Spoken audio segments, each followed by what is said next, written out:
kwestii pobierania papieru sprawdzamy, czy te dwa pozycjonery, aktuatory są swobodne, swobodnie opadają. Sprawdzamy, czy nic się nie połamało. Rolki można wyczyścić lub wymienić. Można to zrobić bez zdejmowania, ale równie dobrze można zdjąć, żeby wyczyścić je w sposób bardziej komfortowy. Rolka,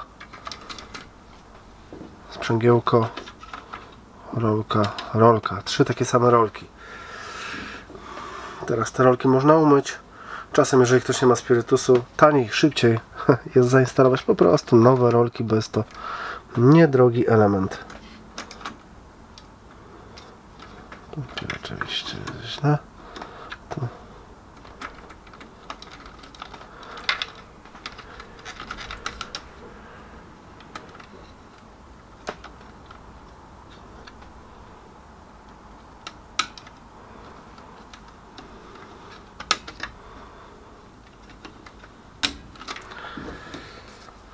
Z drugiej strony są prowadnice,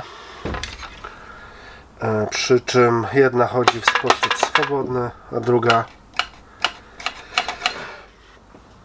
w sposób ograniczony pracuje, bo ma tutaj taki specjalny mechanizm. Sprawdzamy to, przecieramy czujnik papieru, jak i wszystkie czujniki dalej.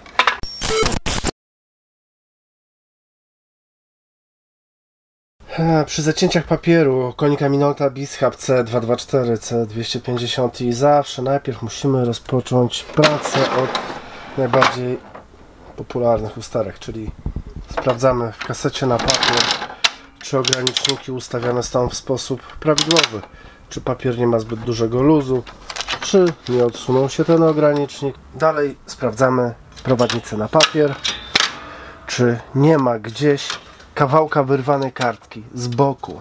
Tutaj mały kawałek kartki. Ta kartka może być tu, tu lub tu.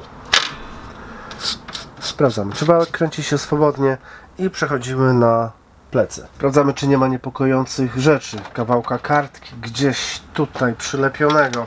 Oczywiście otwieramy sekcję dwustronną i sprawdzamy, czy nie ma gdzieś tutaj jakiegoś ciała obcego. No, tak jak na przykład czegoś takiego.